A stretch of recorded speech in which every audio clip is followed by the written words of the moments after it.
100 years ago, pie suppers were an American tradition.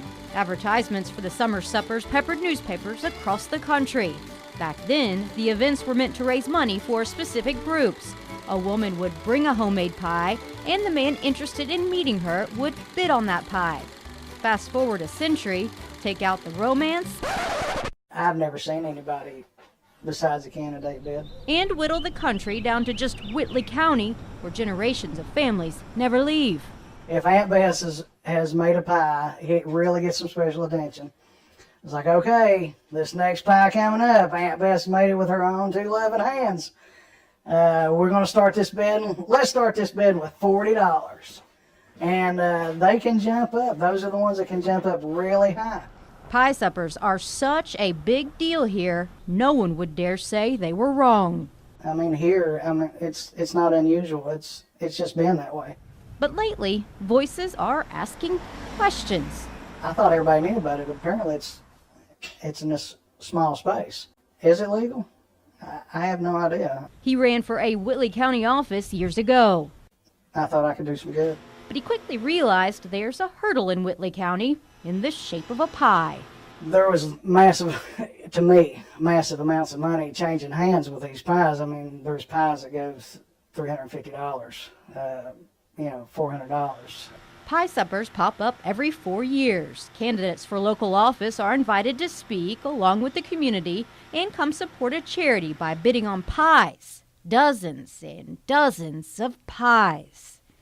I've seen candidates spend over $1,000 at one pie supper. Yes, easily. I don't understand really what's in it for the candidate. It's exposure, and when you spend a lot of money, I mean, people do get out and talk about it. He says after his first pie supper as a local candidate, he knew he didn't have a chance because he wasn't going to pay high dollars for pies. It's completely ridiculous. You know, just because you buy the most pies don't mean you're the most qualified candidate. Is this vote buying? I guess it's a matter of opinion. To me, my conscience made me feel like it was. But it is a question that probably needs to be addressed and looked at.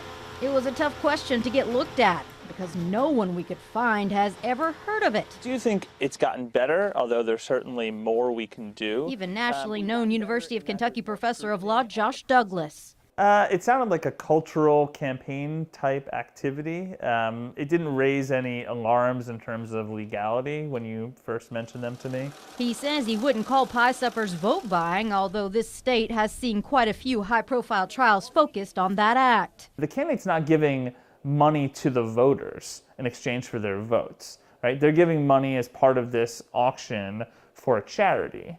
And the voters are seeing that, and they're deciding what they think based on that. Douglas says from what we know, there's no proof that not buying pies will kick you out of the running. But if I actually wanted to run again, I couldn't. I will tell you myself that I couldn't run because I can't afford the pie supper. So that's me telling you right now that I couldn't do it. If that's the culture of the elections there, you know, unless you have more evidence that crosses the legal line, or unless you change the laws to regulate this kind of activity, then the answer would be to find a viable candidate who says, no, I'm going to put a stop to this as sort of what is expected of candidates. But change may not be what most want, because to them, it's just a slice of life.